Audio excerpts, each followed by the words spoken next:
నమస్కారం. న్యాయసేవ కార్యక్రమానికి స్వాగతం. ఇవాల్టి మన అంశం అరెస్టులు, బెయిలు, న్యాయ సహాయం. ఈ అంశంపై సలహాలు, సూచనలు అందించడానికి మనతో పాటు ఉన్నారు 7వ అదనపు chief judicial magistrate, metropolitan sessions court Hyderabad Shrimati P Arun Kumar గారు, అలాగే న్యాయవాది మేకా సాహిత్య గారు. వారిచ్చే విలువైన సలహాలు, సూచనలు స్వీకరిద్దాం. జడ్జి గారు, అరెస్టులు అంటే ఏంటి, ఎన్ని రకాలు? అరెస్ట్ అంటే apprehending a person by a legal authority. అంటే ఎప్పుడైతే ఇన్వెస్టిగేషన్ పర్పస్ కోసము ఇన్వెస్టిగేషన్ ఆఫీసర్ కస్టడీలో తీసుకోవడం, అంటే అక్యూజ్ని కానీ సస్పెక్ట్ కానీ కస్టడీలో తీసుకుని అతన్ని విచారించడమే అరెస్ట్ అంటారు. It is none other than detaining a person and legal custody తీసుకుని అతని ఇంట్రోగేషన్ చేయడం జరుగుతుంది. అలాగే వారెంట్తో తీసుకునే అరెస్ట్ ఉంటుంది, అలాగే వితౌట్ వారెంట్ కూడా ఉంటుంది. వారెంట్స్ అంటే ఏం లేదు, ఎప్పుడైతే ఇన్వెస్టిగేషన్ ఆఫీసర్కి అక్యూజ్ సహకరించట్లేదో అప్పుడు కోర్టు వారు వారెంట్స్ ఇవ్వడం జరుగుతుంది. అది బెయిలబుల్ వారెంట్స్ అయి ఉండొచ్చు, లేకపోతే నాన్ బెయిలబుల్ వారెంట్స్ అయినా అయి ఉండొచ్చు. అలాగే without warrant any grave offences, serious offences ఉన్నప్పుడు ఇన్వెస్టిగేషన్ ఆఫీసర్ డైరెక్ట్గా వితౌట్ వారెంట్స్ అక్యూజ్ని అరెస్ట్ చేయడం జరుగుతుంది. ఓకే, అలాగే బెయిల్ ఎలా పొందాలండి, ఎలా పొందొచ్చు? బెయిల్ ఎప్పుడైతే అరెస్ట్ చేయడం జరుగుతుందో 24 అవర్స్లో అక్యూజ్ని మ్యాజిస్ట్రేట్ ముందు ప్రవేశపెట్టాల్సి ఉంటుంది.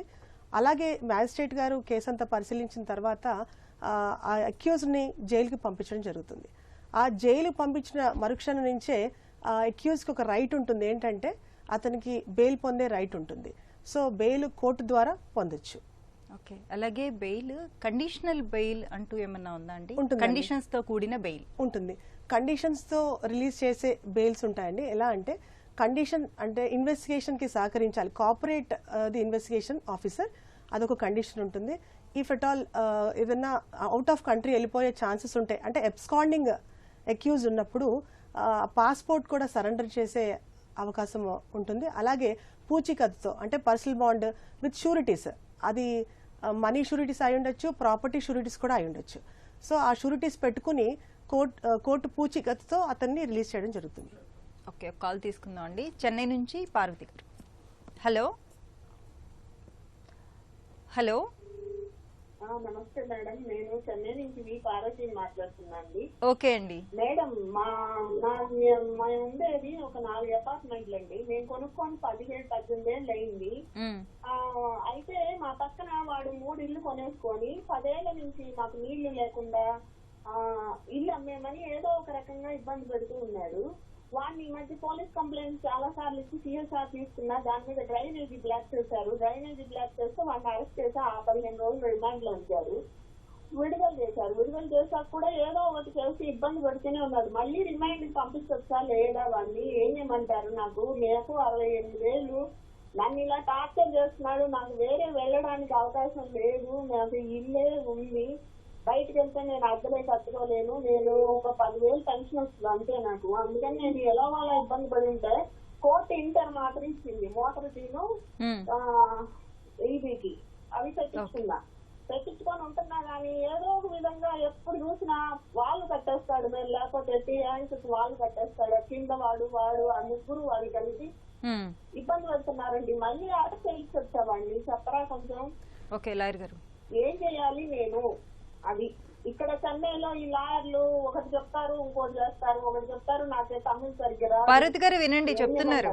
మేడం గారు నమస్తే అండి. నేను విన్నాను, మీది అర్థమైంది నాకు. 17-18 ఇయర్స్ నుంచి మీరు ఆల్రెడీ ఆ నివాసం ఉంటున్నారు. ఏదైతే ఆల్రెడీ ఇతను రిమాండ్ పంపించడం జరిగింది, 15 రోజులు పంపించారు. ఇలానే ఇబ్బంది పెడుతుంటే గనక మళ్ళీ రిమాండ్ పంపించే అవకాశం ఉంది. ఎందుకంటే మీ పర్సనల్ రైట్ ఏదైతే ఉందో అది మీరు కోల్పోతున్నారు. అతనికి ఏం అథారిటీ లేదు, మీ వాటర్ కానీ మీ శానిటేషన్ కానీ ఏదైనా ఆపడానికి నిలిపేయడానికి ఏం రైట్ లేదు అతనికి. మీరు డెఫినెట్లీ కోర్టుకి వెళ్ళి ఆశ్రదించవచ్చు, లేకపోతే మీ దగ్గర ఉన్న జ్యుడిషియల్ పోలీస్ స్టేషన్కి వెళ్ళి మాట్లాడచ్చు. ఈ సో అండ్ సో కంప్లైంట్ ఇచ్చాక మీకు తప్పకుండా న్యాయం జరుగుతుంది. అలాగే కాకుండా మీరు దగ్గరలో ఉన్న డిస్ట్రిక్ట్ లీగల్ సర్వీస్ అథారిటీని సంప్రదించండి. డిస్ట్రిక్ట్ లీగల్ అంటే డిఎల్ఎస్ఏ అంటారు. డిస్ట్రిక్ట్ కోర్టులో డిఎల్ఎస్ఏ ఉంటుందమ్మా, ప్రతి డిస్ట్రిక్ట్ కోర్టులో.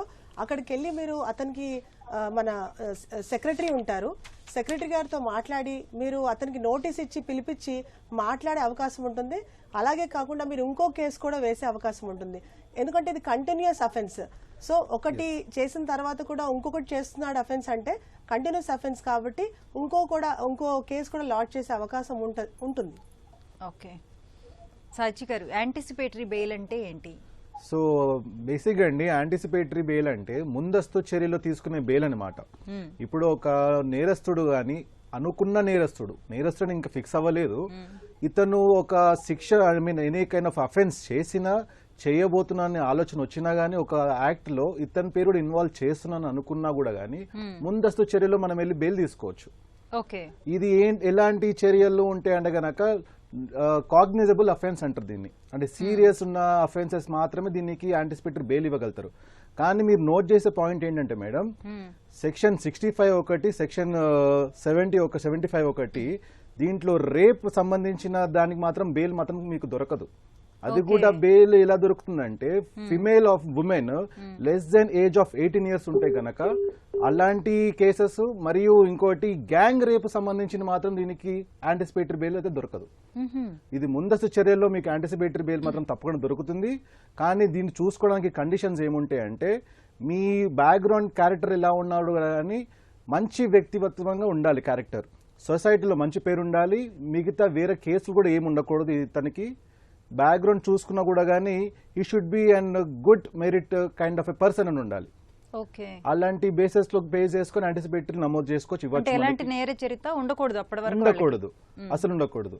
ఇలాంటిది ఇప్పుడు ఫర్ ఎగ్జాంపుల్ అనుకోండి, ఇతను ఒక చిన్న అఫెన్స్ తెలియకుండా తెలిసినా కూడా కానీ పోలీస్ వాళ్ళు మనని ఈ ఎఫ్ఐఆర్ లో చేస్తారేమో, నాకు ఏదో అనుమానం వచ్చింది, నాకు ఇలా వచ్చిందని చెప్పినప్పుడు అట్లా మనకు అనిపించినప్పుడు కూడా యాంటిసిపేటరీ బెయిల్ లో మనం అప్లై చేసుకోవచ్చు. అది హైకోర్టులో జరగచ్చు లేదా సెషన్స్ కోర్టులో జరగచ్చు. ఆ కోర్ట్ డిస్క్రిషనరీ పవర్ ఉంటుంది అనమాట, ఇతనికి బెయిల్ ఇవ్వచ్చా ఇవ్వలేమా అని. Court has to decide them and it may approve and disapprove the anticipatory bail madam. Okay, అలాగే జడ్జి గారు, బెయిల్ రద్దుపరచాలంటే ఎలా వేసుకోవచ్చండి? క్యాన్సిలేషన్ ఆఫ్ బెయిల్ అనేది ఉంటుంది ఒకటి.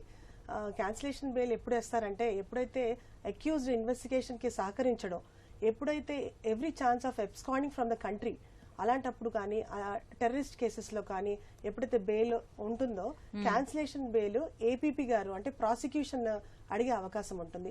అంటే రీజన్ ఫర్ రీఅరెస్ట్ అనేది ఒకటి ఉంటుంది madam. Cancellation of bail district కోర్టులో కానీ హైకోర్టులో కానీ వేసుకోవచ్చు. ఓకే, అలాగే యాంటిసిపేటరీ బెయిల్ కూడా రద్దు చేయొచ్చు అంటారా? చేసే అవకాశం ఉంటుంది మేడం.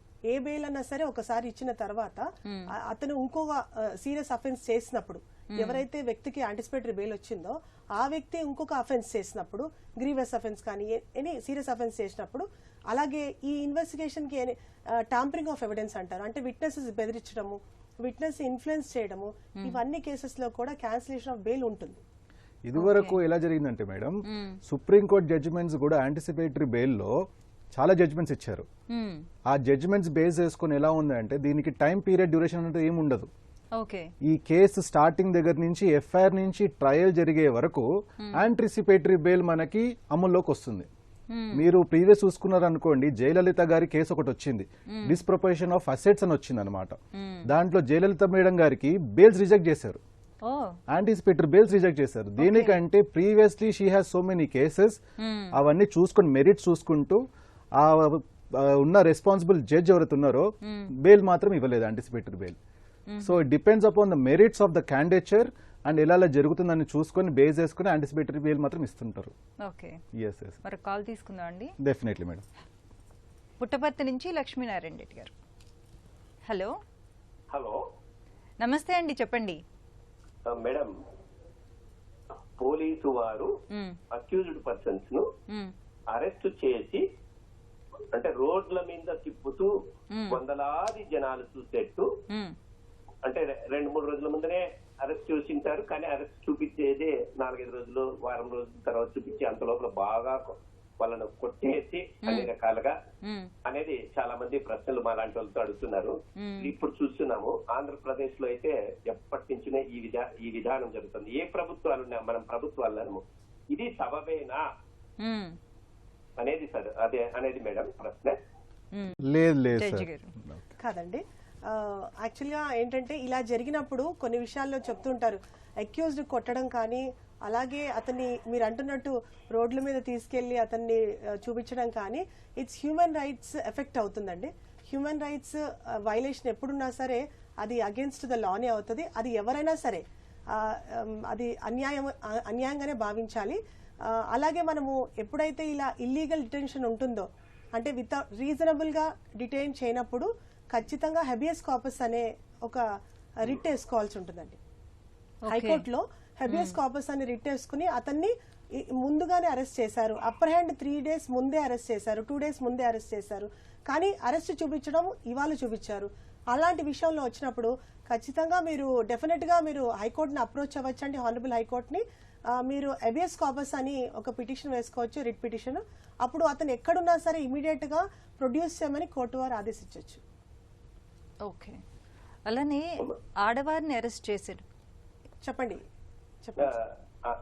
మీన్స్ చెప్పండి. వాళ్ళు బీదోళ్ళు అయితారు, మంచి మనుషులు అయితారు, ఎవరో పనికి మాల వాళ్ళు పాపం వాళ్ళు కేసులో పెట్టి చేసింటారు, ఎవరిలో ఎవిడెన్స్ సరైన ఇది లేక పాపం ప్రూఫ్ చేసుకోలేరు. అలాంటి వాళ్ళ కోసం మా సహాయం మేడం. యాక్చువల్లీ ఏంటంటే సార్, బీదోళ్ళు అన్నారు మీరు ఫస్ట్, అంటే పూర్ ఫ్యామిలీ నుంచి వచ్చిన వాళ్ళు అయితే ఖచ్చితంగా మీకు డిఎల్ఎస్ఏ అంటే డిస్ట్రిక్ట్ లీగల్ సర్వీస్ అథారిటీకి అప్రోచ్ అవుతే ఫ్రీగా మీకు లీగల్ ఎయిడ్ కౌన్సిల్ని అపాయింట్ చేయడం జరుగుతుందండి. అంటే మీకు డబ్బులు పెట్టుకోని పరిస్థితిలో ఉన్నప్పుడు ఫ్రీ లీగల్ ఎయిడ్ ఇవ్వడం జరుగుతుంది. ఎందుకంటే ఆర్టికల్ 30 చెప్పండి. అలాంటి అధికారుల పైన ఎలాంటి చర్యలు తీసుకోవాలని కోరవచ్చు? తీసుకోవచ్చండి. హానరబుల్ హైకోర్టు ముందు మీరు హెబియస్ కార్పస్ రిట్ వేసుకోవాల్సి ఉంటుందండి. అప్పుడు ఏదైనా హ్యూమన్ రైట్స్ వైలేషన్స్ ఉన్నప్పుడు ఖచ్చితంగా you can approach honourable high court. మీకు ఆ సహకారం కావాలంటే డిఎల్ఎస్ఏ అంటే డిస్ట్రిక్ట్ లీగల్ సర్వీస్ అథారిటీ చేస్తుందని మీకు సాయం చేస్తుంది. లీగల్గా any action can be taken. Police officer మీద కానీ ఎవరి మీద కానీ ఎవరైతే తప్పు చేశారో వాళ్ళందరి మీద కూడా యాక్షన్ తీసుకునే అవకాశం ఉంటుంది. మరో కాల్ తీసుకుందాం అండి. నరసింహారావు గారు సత్తుపల్లి నుంచి.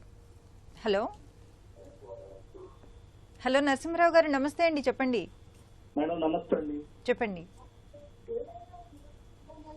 టీవీ మ్యూట్ లో పెట్టండి ప్లీజ్. ఇప్పుడు మాట్లాడండి నరసింహారావు గారు. మేడం నమస్తే అండి. నమస్తే అండి, చెప్పండి. నమస్తే మేడం. నమస్తే అండి, వినిపిస్తోంది, చెప్పండి. మేడం గారు నమస్తే, జడ్జి గారు నమస్తే అండి. నమస్తే. మీ సమస్య ఏంటో చెప్పండి నరసింహారావు గారు. పోక్సో చట్టంలో చెప్పండి, టీవీ చూస్తూ మాట్లాడకండి. మీట్లో పెట్టానమ్మా. చెప్పండి. పోక్సో చట్టంలో అది మైనరు బాలిక ఇది దాని ప్రకారం కదా పోక్సో చట్టం వచ్చింది. అవునండి. దాంట్లో బెయిల్ అనేది ఎలా అనేది ఒకసారి జడ్జి గారు వివరిస్తారు. ఓకే జడ్జి గారు. సార్, పోక్సో చట్టంలో అంటే ఇంట్రెస్ట్ ఆఫ్ ది చైల్డ్ చూస్తారండి. మైనర్ చైల్డ్ చూడడం జరుగుతుంది. పోక్సో కేసెస్ లో స్పెషల్ కోర్ట్ అనేది అపాయింట్ చేసి ఉంటుంది. అంటే tribal by special POCSO court.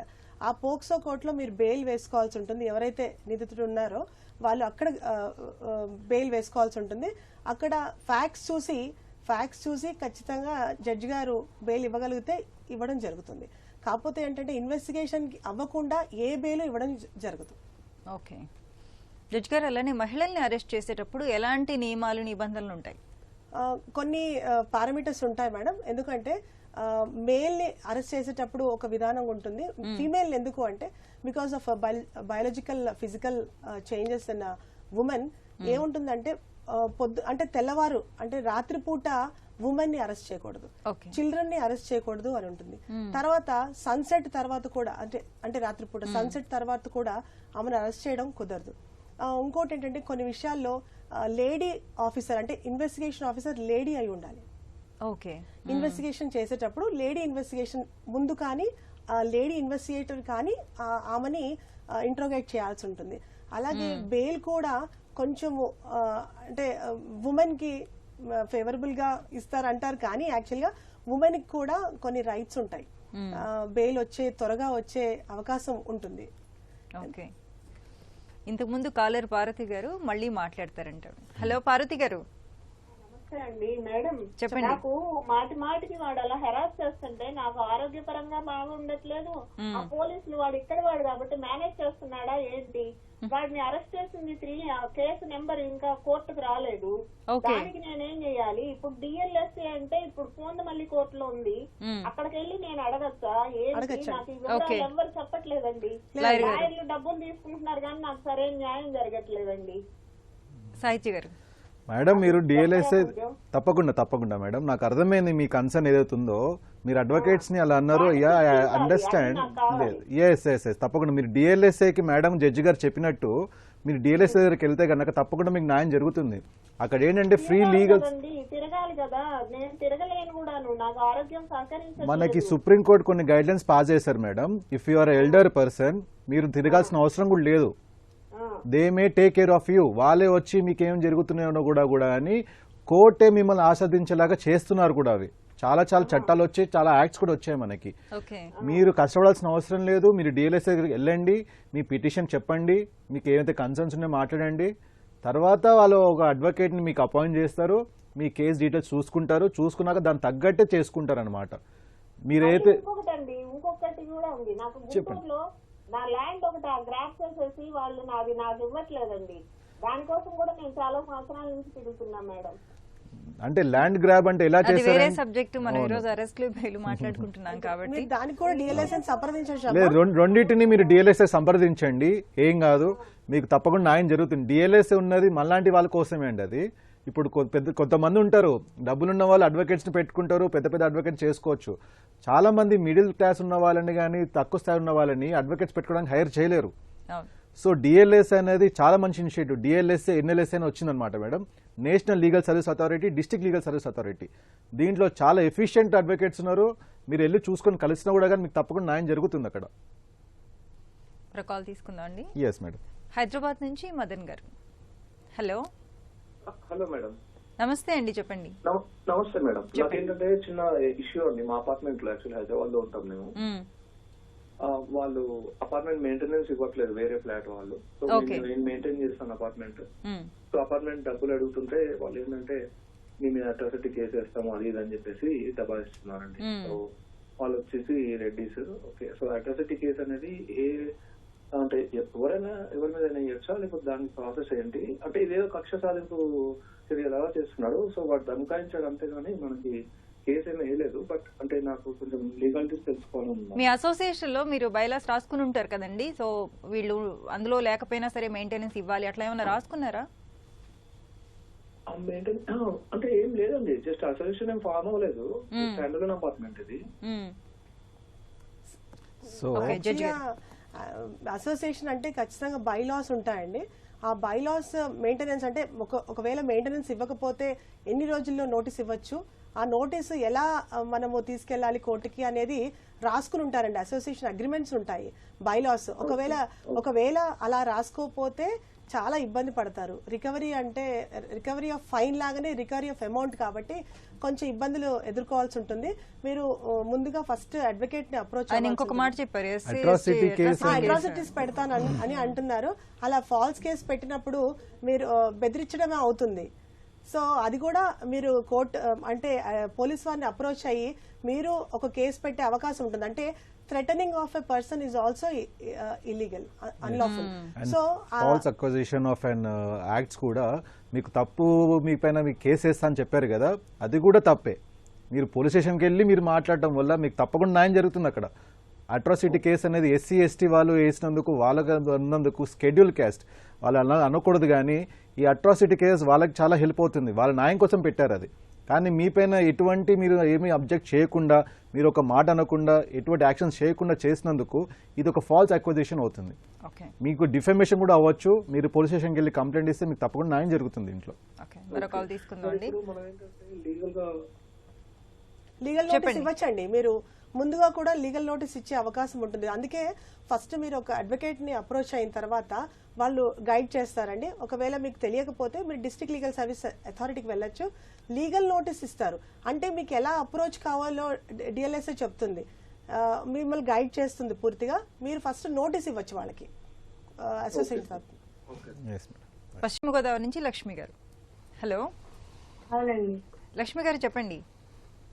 అదండి, ఇలాగా నేను మా అబ్బాయి నా ఇంట్లో బంగారం అయ్యి తీసుకుని ఇస్తలేదని ఎస్ఐ గారికి కూడా చెప్పారండి. మరొకసారి చెప్పండి లక్ష్మి గారు. బంగారం తీసుకెళ్ళారు. మా అబ్బాయి అండి నా బీరువాలో బంగారం అయ్యి తీసేసుకున్నాడండి. మ్మ్. నా కొబ్బరి తోట అయ్యి రాయించేసుకున్నాడు కానండి, మ్మ్. నన్ను ఇంట్లో ఉండెత్తలేదు. నీది కాదు, నీ తలంతరం ఒక్కనని చెప్పి రాయించుకున్నాడు. నేను చదువుకోలేదండి అప్పుడు. ఓకే, మరి మీ నగలు తీసుకెళ్లేందుకు ఏమైనా కేసు పెట్టారా మీరు? నేను పెట్టానండి. మ్మ్. ఈ అబ్బాయి ఏమో ఇస్తాను అంటున్నాడండి, ఇస్తలేదండి. ఓకే. అది స్టేజ్ ఏంటమ్మా? ఇప్పుడు మీరు కేసు పెట్టారన్నారు కదా, ఆ స్టేజ్ ఏంటమ్మా? ఇప్పుడు ఎక్కడ ఉంది అది? పోలీస్ స్టేషన్ లో ఉందా, కోర్టులో ఉందంటారా కేసు? పోలీస్ స్టేషన్ కాడ పెట్టాను, నేను కోర్టు దాకా వెళ్ళలేదండి. Okay okay. మిమ్మల్ని విచారించారమ్మా? అంత విచారణ అంతా జరిగిందా? ఇక్కడ కూడా నర్సాపురం కలెక్టర్ ఆఫీస్ అంటారు కదండి. అవునండి. ఓకే ఓకే అమ్మా. అయితే మీరు ఒక పని చేయొచ్చమ్మా. మీరు ఎలాగో థెఫ్ట్ మ్యాటర్ అంటే థెఫ్ట్ పెట్టుంటారు, థెఫ్ట్ కేసు పెట్టుంటారు మీ అబ్బాయి మీద. ఆ థెఫ్ట్ మ్యాటర్ పోలీస్ స్టేషన్ నుంచి కోర్టుకు వెళ్తుంది. అప్పుడు మీకు సమన్లు వస్తాయమ్మా. అప్పుడు మీరు వెళ్ళి సాక్ష్యం చెప్పాల్సి ఉంటుంది. అలాగే మీరు ఏదైతే అన్నారో తెలియకుండా రాయించుకున్నాడు, నాకు చదువు రాదన్నారు కాబట్టి దాన్ని కూడా మీరు సివిల్ కోర్టులో మీరు దావా వేసుకోవచ్చమ్మా. సివిల్ కోర్టులో ఎలా వేసుకోవాలంటే, నన్ను నమ్మించి అంటే నన్ను మభ్యపెట్టి ఫాల్స్ ప్రామిసెస్ కానీ మభ్యపెట్టి ఇలా రాయించుకున్నాడు, సో దీన్ని క్యాన్సిల్ చేయొచ్చు అని కూడా క్యాన్సిలేషన్ ఆఫ్ డాక్యుమెంట్ అని ఉంటుందమ్మా. ఒకటి క్యాన్సిలేషన్ వేయచ్చు. మీరు అన్నట్టు ఇంతకుముందు అన్నట్టు మీరు డిఎల్ఎస్ఏకి వెళ్తే కూడా దీని గురించి అవగాహన ఉంటుంది, మీకు ఖచ్చితంగా మీకు న్యాయం జరుగుతుందమ్మా. మేడం ఇంకోటి ఇక్కడ నోట్ చేసే పాయింట్ ఏంటంటే అండి, ఇప్పుడు ఎల్డర్లీ పీపుల్ పేరెంట్స్ ఎవరైతే ఉన్నారో వాళ్ళని సరిగ్గా మెయింటైన్ చేయకపోయినా కూడా కానీ సుప్రీంకోర్టు బ్యూటిఫుల్ గైడ్లైన్స్ ఇచ్చింది. దీంట్లో మీరు ఖచ్చితంగా మీ అమ్మా నాన్నని మెయింటైన్ చేసుకోవాల్సిందే. అది maintainability of law according to family courts act. ఇప్పుడు మేడం గారిని ఏం చేశారంటే, స్థలం అక్రమంగా రాపించుకున్నాడు, నగలు దొబ్బేశాడు అని చెప్పినా కూడా కానీ అతని ముద్దాయికి ఖచ్చితంగా వాళ్ళ అమ్మని ఎవరైతే వాళ్ళ ఫాదర్ ఉంటే ఫాదర్ని కంపల్సరీ చూసుకునే బాధ్యత వాళ్ళది. వీళ్ళు ఖచ్చితంగా క్రిమినల్ కోర్టుకు కేసు వేసుకోవచ్చు, సివిల్ కోర్టుకి వెళ్ళొచ్చు, వెళ్ళినా కూడా న్యాయం ఖచ్చితంగా జరుగుతుంది. మీరు అక్రమంగా మీరు ఏమైనా చేసినా, మా అమ్మ నాన్న మాకు అమ్మ నాన్న ఇప్పుడు ఉన్నా కూడా కానీ నాకు డబ్బులు కావాలి నేను బయటకు పంపించేస్తాను కూడా కుదరదు. కోర్ట్స్ అసలు యాక్సెప్ట్ చేయదు. We have the proper law and proper jurisdiction of this values. ఆ మోరల్ ఎథిక్స్ మెయింటైన్ చేస్తూ ఆ చర్యలన్నీ గైడెన్స్ తీసుకొచ్చింది సుప్రీంకోర్టు కూడా. She will be benefited definitely అండి. మరో కాల్ తీసుకుందాం అండి. శారద గారు ఖమ్మం నుంచి. హలో శ్రావ్య గారు చెప్పండి. హలో మ్యామ్, నమస్తే మ్యామ్. నమస్తే అమ్మా, చెప్పండి.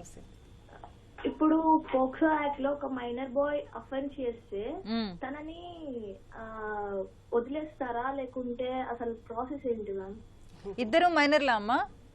ఇద్దరు minor ma'am, female and male ఇద్దరు మైనర్సే. ఇప్పుడు బాయ్ ని ఏం చేస్తారు? బెయిల్ మీద అట్లా ఏమన్నారా, లేదంటే వదిలేస్తారా మ్యామ్? ఓకే జడ్జి గారు, జువెనల్ యాక్ట్ కింద వస్తుందమ్మా ఇది. ఎప్పుడైతే చిన్న పిల్లలు అంటే బిలో 18 years ఎప్పుడైతే నేరాలకు పాల్పడతారో ఆ అబ్బాయిని జేజేబీ కింద రిమాండ్ చేయడం అప్రహెండ్ చేయడం జరుగుతుంది. దీంట్లో కొన్ని యాక్ట్ డిఫరెంట్ గా ఉంటుంది. అంటే జువెనల్ జస్టిస్ యాక్ట్ కింద అతన్ని అప్రహెండ్ చేయడం జరుగుతుంది. జువెనల్ హోమ్ లో పెట్టాల్సి ఉంటుందమ్మా. అబ్జర్వేషన్ హోమ్ అని ఉంటుంది. ఇది అరెస్ట్ కిందకి రాదు. పిల్లల్ని ఎప్పుడు కూడా అరెస్ట్ చేయరు, వాళ్ళకి సపరేట్ రైట్స్ ఉంటాయి. సో అతనికి కూడా శిక్ష పడుతుందమ్మా, శిక్ష పడే అవకాశం ఉంటుంది. కానీ అబ్జర్వేషన్ హోమ్ లో ఉంటుంది. అబ్జర్వేషన్ హోమ్ అంటే అదొక సార్ట్ ఆఫ్ జైల్ లాగానే ఉంటుంది, కానీ అది జైలు కాదంటారు. ఒక రూమ్ లో పెట్టి ఉంచుతారు, అంటే ఒక హోమ్ ఉంటుంది. ఆ హోమ్ లో ఆ పిల్లల్ని పెట్టడం జరుగుతుంది. దాంట్లో కూడా అన్ని యాక్టివిటీస్ చదివించడం అన్ని జరుగుతాయి. That is called home, juvenile home అంటారు. సో జువెనల్ జస్టిస్ యాక్ట్ కింద అతన్ని అప్రహెండ్ చేయడం జరుగుతుంది. అలాగే శిక్ష పడితే స్పెషల్ హోమ్ కు తరలించడం జరుగుతుంది. స్పెషల్ హోమ్ అంటే అతనికి ఎంత 3 years పడ్డా 4 years పడ్డా కూడా ఆ హోమ్ లో ఉంచాల్సి వస్తుంది. ఇతన్ని జైల్లో పెట్టడం కుదరదు. అలాగే అతని అంటే గ్రేవ్ శిక్ష మాత్రం వేయడం కుదరదు. ఓకే, మరో కాల్ తీసుకుందాం అండి. హలో హలో మేడం గారు, గుడ్ మార్నింగ్ అండి. రాజు గారు చెప్పండి. మేడం గారు good morning. Madam good morning. ఏంటంటే మా అన్నయ్య గారు బేబీకి 8 years వచ్చినప్పుడు ఒక 25 ఇయర్స్ అబ్బాయి పెళ్లి అవ్వలేదు ఆ కుర్రోడికి.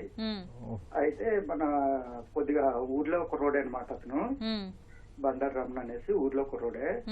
అయితే ఆ కుర్రోడు ఏమైందంటే ఇంటికి వస్తూ ఉండేవాడు. మా అన్నయ్య వాళ్ళు మామూలు కొద్ది కిరాణా షాప్ అనమాట.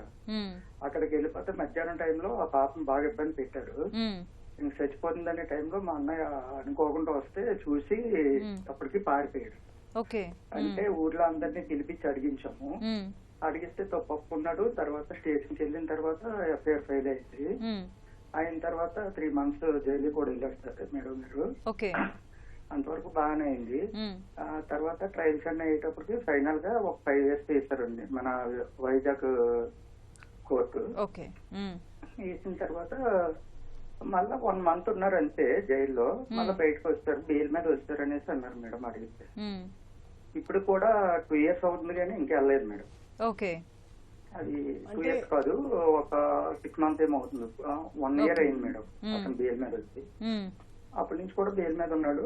ఆ బెయిల్ మీద ఉండొచ్చా లేకపోతే మనం ఏ విధంగా అప్రోచ్ అవ్వచ్చు? నమస్తే అండి. ఇది బెయిల్ అయితే మీకు ఎవరైతే ఇచ్చారో పాక్సో కోర్టులో కొన్ని సెక్షన్స్ ఉంటాయి. ఈ మైనర్ బాలిక కాబట్టి సెక్షన్ 13 దీనికి అప్లికబుల్ అవుతుంది. సో ఇతన్ని బెయిల్లో పంపించారు. ఆల్రెడీ శిక్ష 5 years ఇచ్చారు ఇతనికి. ఇచ్చాక ఆల్రెడీ కొన్ని రోజుల తర్వాత బెయిల్ ఇచ్చి పంపించేశారు. ఓకే. 1 month కూడా లేదు. అంటే సార్ యాక్చువల్గా ఈ కేసులో ఏమైందంటే సార్ అపీల్కి వెళ్ళడం జరిగింది సార్. అక్యూజ్డ్ అపీల్కి వెళ్ళినప్పుడు హానరబుల్ హైకోర్టు పోక్సో కోర్టు నుంచి హైకోర్టుకే నేరుగా వెళ్తుంది కేసెస్. శిక్ష పడిన తర్వాత, కన్విక్షన్ అయిన తర్వాత అతనికి అపీల్ రైట్ ఉంటుంది. అంటే కింద కోర్టు నాకు తప్పుగా ఇచ్చారా లేతే నాకు ఇబ్బందిగా ఉంది అని ఏ కారణంగా కానీ అతను అపీల్కి వెళ్ళొచ్చు. అపీల్కి వెళ్ళినప్పుడు అక్కడ బెయిల్ తెచ్చుకుని ఉండొచ్చు. అక్కడ కూడా ఆర్గ్యుమెంట్స్ అవుతాయండి. ఆర్గ్యుమెంట్స్ విన్న తర్వాత గ్రౌండ్స్ బట్టి అక్కడ శిక్ష కరెక్టే, శిక్ష 5 సంవత్సరాలు ఉండాలా, తక్కువగా ఉండాలా, ఇంకా ఎక్కువగా ఉండాలా అనేది హానరబుల్ హైకోర్టు వారు డిసైడ్ చేస్తారు. అదే మేడం అక్కడికి మనల్ని ఏం తెలియదు మేడం. అక్కడికి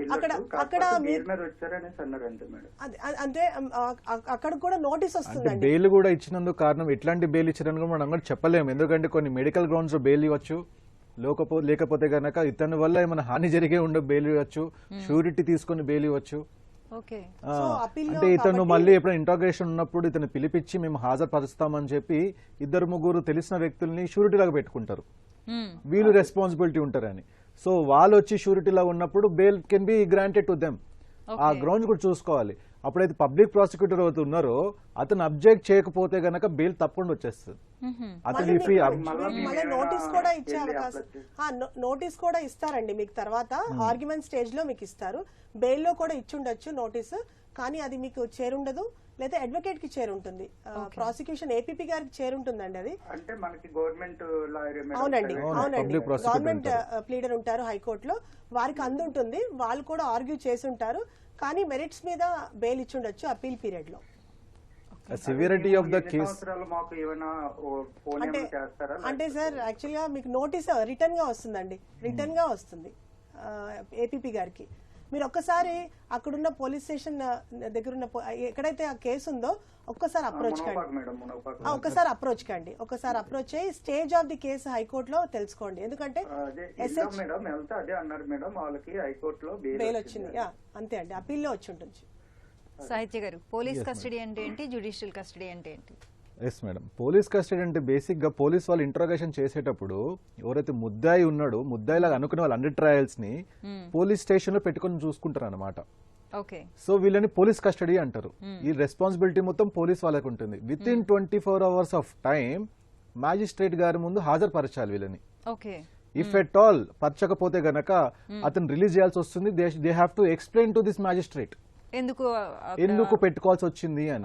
ఒక 15 days వరకు గడువు ఉంటుంది వీళ్ళకి. అది 15 రోజులు వరకు మళ్ళీ ఎక్స్టెన్షన్ కూడా చేసుకోవచ్చు. Depends upon the case severity.